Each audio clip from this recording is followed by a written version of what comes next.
Good morning everyone. Today is 2nd of April और as it is सुबह के 4 बजे उठना, डेली रूटीन कंप्लीट करना और स्कूल आना।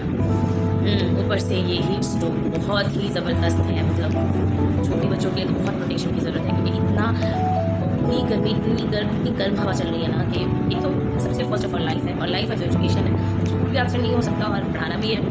तो बच्चे स्कूल भी आते हैं और थोड़ा डर भी लगा रहता है कि ऊपर वाले सबके बच्चों को अच्छा रखे, साथ साथ मेरे भी बच्चों को अच्छा रखे।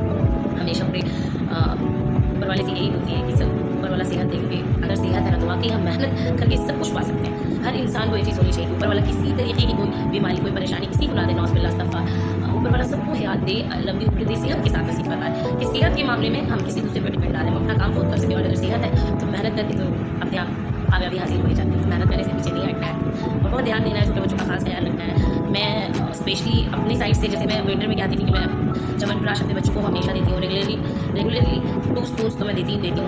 तो एटलीस्ट समर में हम क्या करते हैं कि या तो बेल और आम, कच्चा आम, रॉ मैंगोज, इसका हम पल्प निकाल के शरबत बना के अगर बच्चों को देना, और इवन इनकी बॉडी में भी पूरे तरीके से बात लेने से पहले अगर पूरी बॉडी में लगा दें, थोड़ा देर छोड़ दें, फिर उनको बात लेने के लिए बोले, तो ये भी बहुत अच्छा है ऐसे हीट स्ट्रोक के लिए। और लू लगने इसका खतरा कम हो जाता है, और जब बच्चे ठीक रहेंगे तो माँ बाप अपने आप भी खुश